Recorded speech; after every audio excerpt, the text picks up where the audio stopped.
Hello friends, in chapter number 4, planning, we have discussed about introduction, meaning, concept and definitions of planning, as well as characteristics or feature or nature of planning, as well as we have also discussed about importance and limitations of planning. Guys, I am Chintan Joshi from Nalanda Vidyalaya, Virpur Morbi, and in this subject Business Studies, Class 12, Commerce, we are discussing chapter number 4, Planning. In today's video lecture, we are going to learn about process of planning. This is our last point. So let me start in detail. Process of planning. Planning process has total 7 steps. Step number 1, setting objective. Number 2, developing premises. Number 3, identifying an alternative course of actions. Number 4, evaluating alternative courses. Number 5, selecting an alternative. Number 6, implementing the plan. And last one is follow-up action. Let me discuss these 7 steps of planning process in detail. Step number 1, setting objective. The first and foremost step in the process of planning is to set the objectives, which may be set for the whole organization or each individual department in an organization. These objectives clearly lay down what that organization wants to achieve. They give direction to the functions of all departments and the employees of the organization. Each department is then required to set its own objectives on the basis of organizational objectives. Guys, we have seen in the definition that the first and foremost step of the planning is setting objectives. After setting the objectives, each and every functions can be performed while we are planning. Over here, the example is given for the organization. For example, if an organization is objective of organization is to increase its sales by 30%, each department will formulate an individual plan for its contribution towards the achievement of this main objective of 30% increase. We know that as an organization, first of all, if an organization is planning to increase their sales by 30%, rest of the activities will be decided afterwards. Even each and every department will contribute to formulate their individual plans to achieve the main objective to increase 30% in sales. Okay? So this way, setting objective is the first and foremost step of planning process. Point number 2, developing premises. Planning is always done for the future, which is very uncertain. The managers have to make certain assumptions about the future. These assumptions are termed as premises. Guys, we have discussed that first of all we are going to set about the objectives. We are setting objectives for the future activities, for the future assumptions. These assumptions are termed as premises. So make sure that what is called premises in planning process. The assumptions are termed as premises. These assumptions are about the future happenings, right? So we can say that the premises are the future assumptions. Planning premises are assumptions relating to future conditions and events which are likely to have an effect on achievement of goals. Friends, whatever we are going to assume for the future, they are directly related to our goals. and their achievements. These are the basis upon which the entire structure of planning is built. Every plan is drawn with certain assumptions. To make planning effective, it is necessary that premises should be based on accurate forecast, existing plans, or any other relevant past information related to the organization. We know that each and every plan will be structured out on the base of their premises, right? Whatever we are going to plan for the future will be on the base of our assumptions. Our assumptions will create a structure for the planning. Whatever the strong our assumptions, the same will be strong our planning. It is required that our assumptions for the future should be based on the past informations related to the organizations, as well as whatever is going to happen in the present should be the fact figures for the future planning. So this way assumptions are directly related to future planning, as well as they must be connected to the planning on the basis of past relevant informations.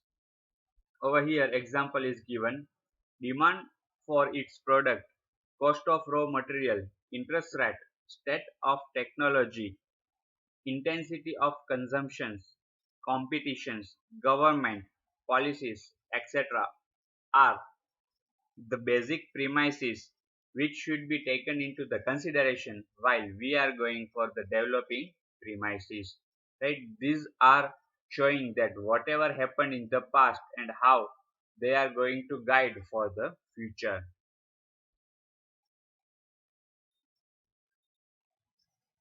Point number 3, our third step of planning process.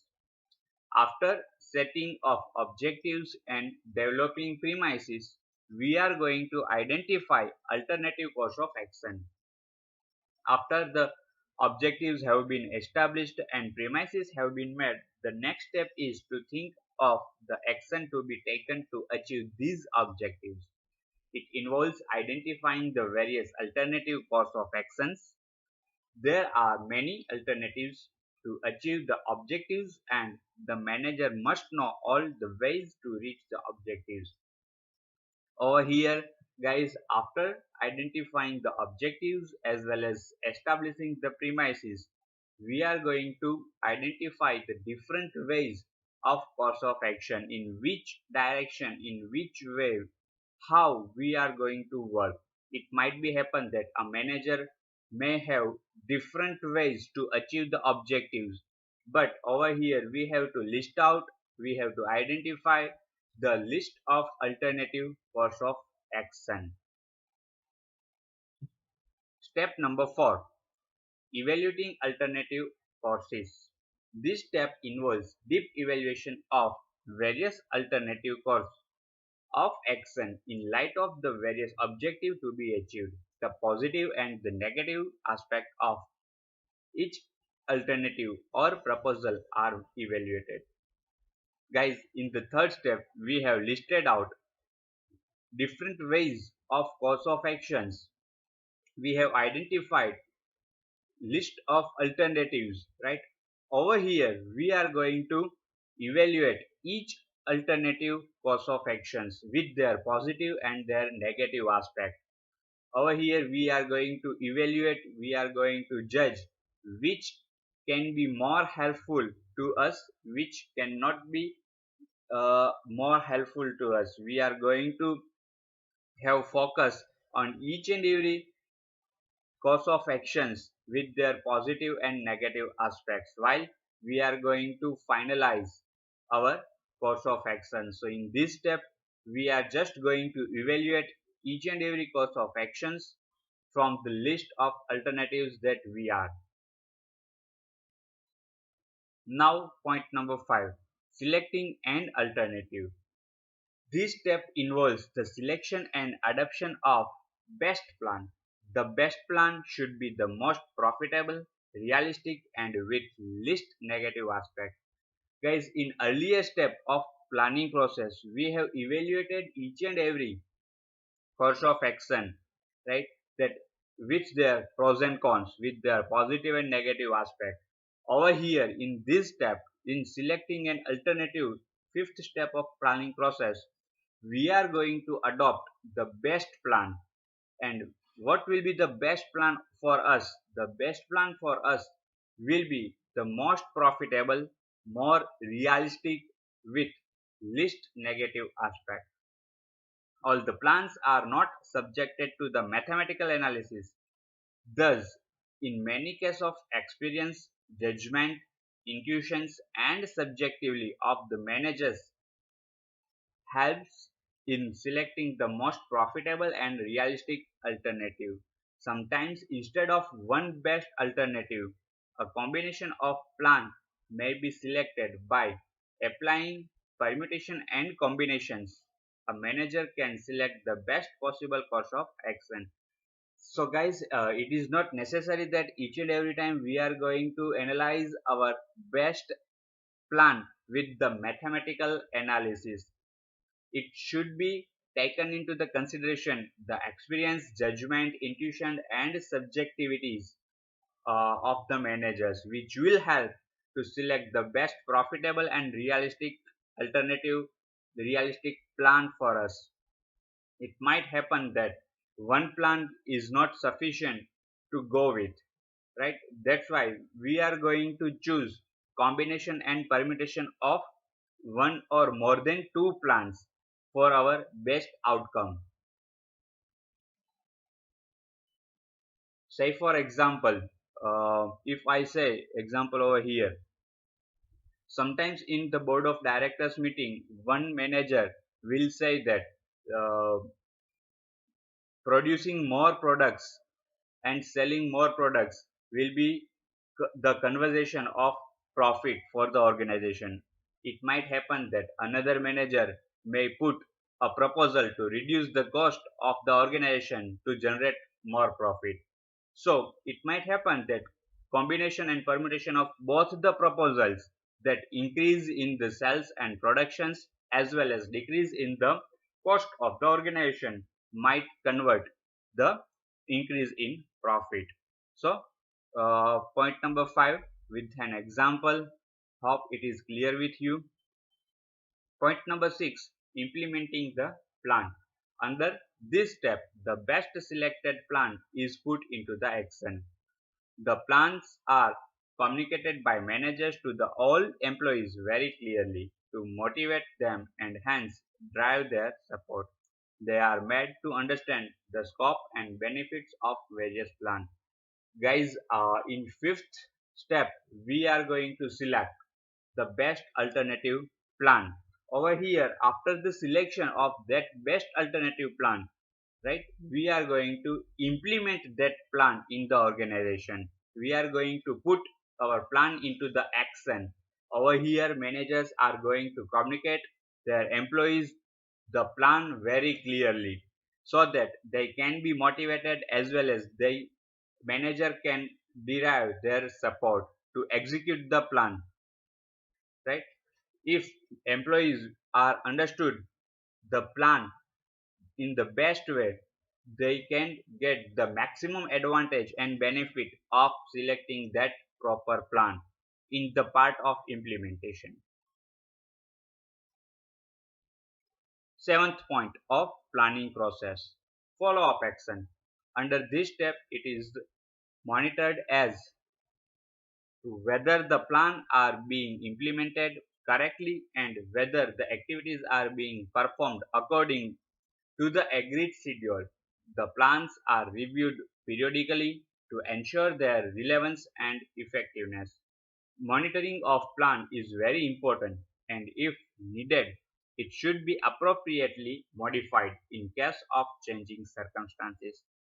Guys, in the last step of planning process, over here we are going to monitor our plans that we are implementing in our organization. Whatever plan we have suggested, we have selected, and we have implemented are working in the proper way, are working correctly, are helpful for our betterment. If any requirements arise to change, to modify the plans, we have to go likewise according to the circumstances, right? Say for example, we have planned for this financial year, right, that we are going to do something for the organization, but due to the COVID-19 we are not going to implement our planning. In that case we have to change our plan, we have to modify our plan with the effect of circumstances and the scenario.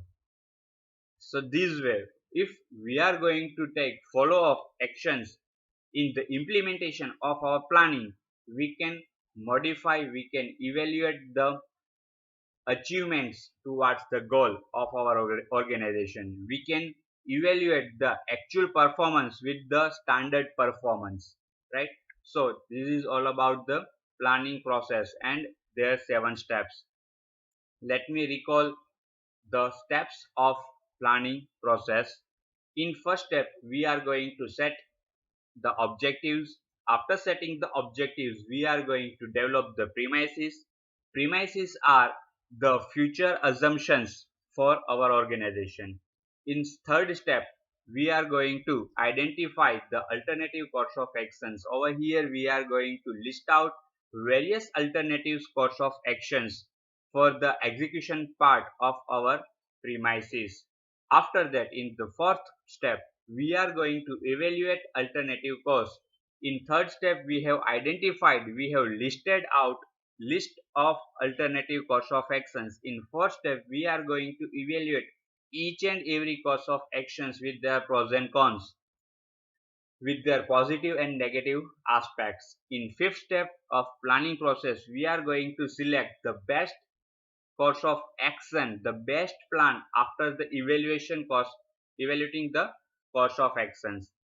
After that, in the sixth step of planning process, we are going to implement the best plan that we have selected, and at the last we are going to take follow up actions for our plannings. So this is all about the process of planning. It is very much easy to understand. Already we have discussed this process in our mac meeting, right? So it is not going to be difficult for you guys. Still, if any difficulties, feel free to ask me. Thank you.